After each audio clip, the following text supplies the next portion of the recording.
in the same line, Tocqueville talked about us being a nation of joiners, and we kind of glorify to that in that. At the same time, we condemn the fact that we are a nation of special interests. 80,000 lobbyists here in town. Usually these tables are filled by lobbyists making their point. Where do you come down? Should we have all these organizations out there, or should we try to limit these organizations that lead to lobbying public officials? Well, these organizations often act as just another way for the people to voice their opinions through government, and if lobbying is just one of the ways that they do it, then we should absolutely condone that. I would agree with my colleague. Part of the reason these lobbyists are here are to explain information on topics that are foreign to some of the representatives, and by informing them, they're actually helping their representatives understand their constituents' interest even more.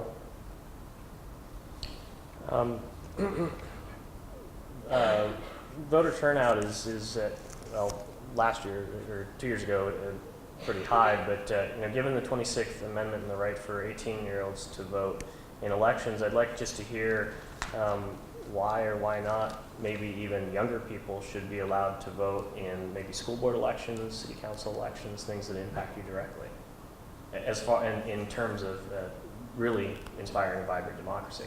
To clarify the question, how young are you talking?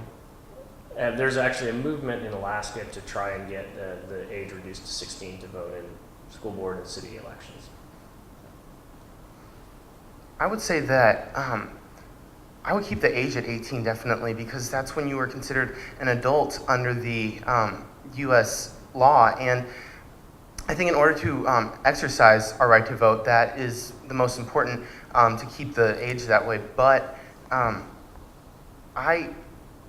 I think I'm most prepared now that I've gone through high school and actually gone through this class to vote and to know about what's going on in the world. I actually, on April 12th, just voted in my local elections a month after registering for to vote. Adding to what my colleague is saying, I think that there was a reason why, prior to the 26th Amendment, that 21-year-olds and younger could not vote. It's because the citizenship education, civic education of younger generation is lower than that of older people. And making it even younger would not raise the voting education.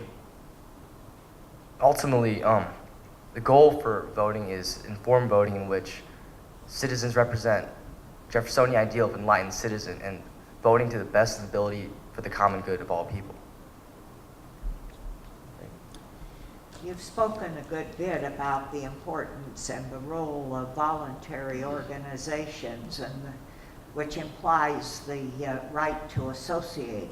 The right to associate, however, is not specifically mentioned in the Constitution or Bill of Rights. So how has the right of association become firmly entrenched in our culture and in our law?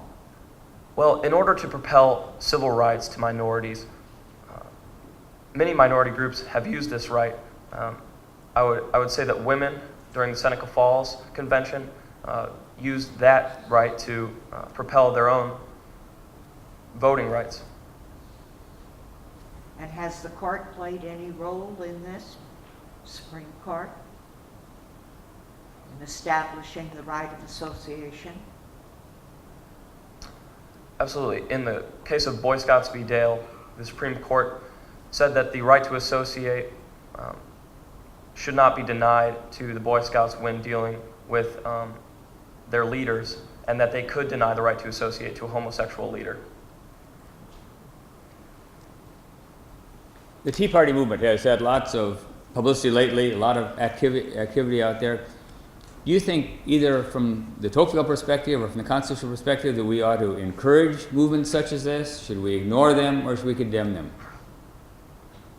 We should absolutely tolerate these and accept these as fundamental to our democracy, because it's often that these sort of dissensions within our own country are what get things changed. You look at the civil rights movement back in the mid-60s, that caused massive dissent within the country, but it brought about such great change. I'd have to agree with my colleague, because these dissensions bring up very valid points that I think all Americans, and especially our legislators, should consider. And they've also spurred on more local movements. For example, in St. Louis, we have an organization called I Heard the People Say, in which my parents are involved. And they look to protect the liberties of Americans by lobbying and speaking out against government. Adding to my colleague, I would cite that Tocqueville once said that the greatness of America lied not in that it was more enlightened than any other nation, but that it had the ability to fix its own faults. And I think that is what these organizations are attempting to do. To what ends do you think that government should be involved in ensuring that there is opportunity and a greater opportunity and equality that Tocqueville mentioned? I feel in the case of affirmative action, the government was very justified in allowing them to make what they felt was reasonable and concerning ethnic and other sorts of minority groups, and allowing them to better be involved within our government and various organizations.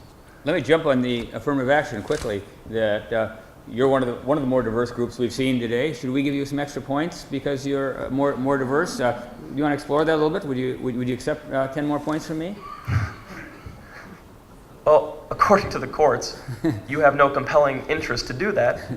And this was cited in the Bakke case, where the court said that there was no compelling interest to deny the acceptance of a white male to a medical school based on the class of race, or that race should not be the sole justification for allowing someone into that school. There was also a case, I believe it was Michigan, in which minority groups that were applying were actually awarded more points towards their application, whereas whites were denied, and that was struck down by the Supreme Court as unconstitutional. The companion case to that, Grutter v. Bollinger, though, was for the University of Michigan law system, which said that the University of Michigan's point system was, in fact, justifiable, and affirmative action could be used because they needed more diversity in the University of Michigan law system.